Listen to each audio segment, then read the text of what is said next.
प्रिय विद्यार्थियों, जैसा कि अपन जानते हैं आज हम कुछ वस्तुनिष्ठ प्रश्न लेके आए हैं। तो उन वस्तुनिष्ठ प्रश्न से परीक्षा में आपको एक या दो क्वेश्चन यहाँ से जरूर मिलेंगे। सबसे पहले समझते हैं कि इलेक्ट्रॉन ऋणावेशित सूक्ष्म कण को इलेक्ट्रॉन कहा जाता है। ऋणावेशित सूक्ष्म कण को इलेक्ट्रॉन कहा जाता है। तो इलेक्ट्रॉन का जो आवेश है वो माइनस का 1.6 10 की पावर 19 कूलम। जब पेपर सिंपल बनता है तो इलेक्ट्रॉन प्रोटॉन न्यूट्रॉन से हर साल एक गोटी आती है।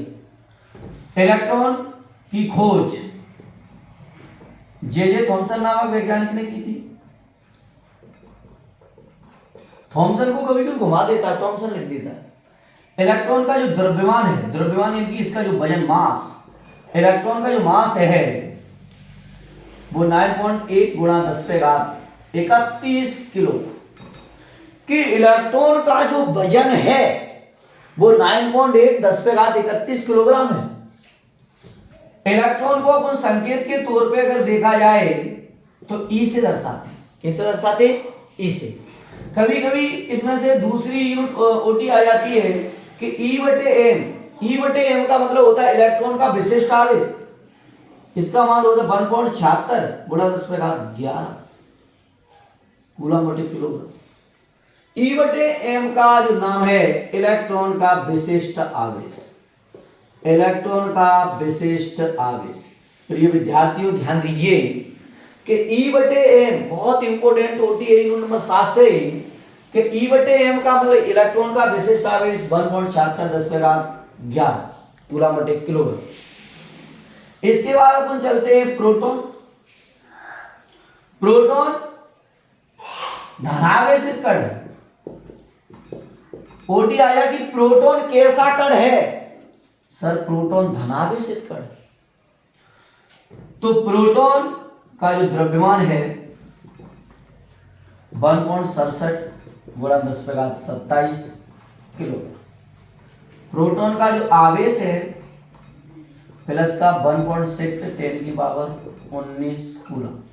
भाई आवेश का मात्रक कूलम होता है, इसलिए इसका मात्रक के आधार पर राशि दी जाती है। प्रोटॉन की खोज रदरफोर्ड नामक वैज्ञानिक ने की थी। इसी के साथ साथ अपन चलते हैं न्यूट्रॉन के बारे में पढ़ते हैं कि जो न्यूट्रॉन है अनावेशित कण। न्यूट्रॉन के ऊपर कोई चार्ज नहीं है, ना तो ये धनावेशित है और ना ही ये ऋणावेशित है। ये आवेशहीन है, इसके ऊपर कोई चार्ज नहीं। तो न्यूट्रॉन का जो द्रव्यमान है वो प्रोटॉन के द्रव्यमान के बराबर है। इसका भी होगा 1.67 गुणा 10 पे घात 27 किलोग्राम। न्यूट्रॉन कैसा है? इसका न्यूट्रॉन पर कोई आवेश नहीं, तभी तो कहा गया अनावेशित कण। अनावेशित कण किसको बोलते हैं? न्यूट्रॉन। न्यूट्रॉन की खोज चैडविक। न्यूट्रॉन की खोज किसने की है? चैडविक। तो न्यूट्रॉन के बाद इलेक्ट्रॉन प्रोटॉन न्यूट्रॉन के बारे में पढ़ा। यहां से एक कोटि हम तो और बता रहे हैं इंपोर्टेंट 1 eV।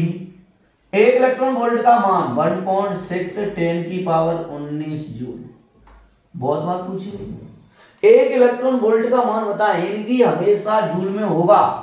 जब अपन चेंज करते हैं वोल्ट को जूल में तो 1.6 10 की पावर 19 का गुणा करते हैं।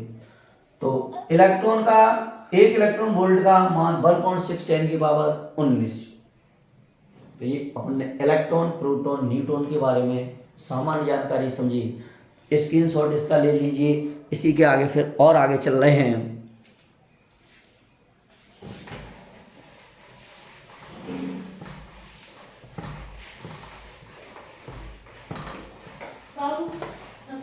प्रकाश विद्युत प्रभाव। प्रकाश विद्युत प्रभाव की जो खोज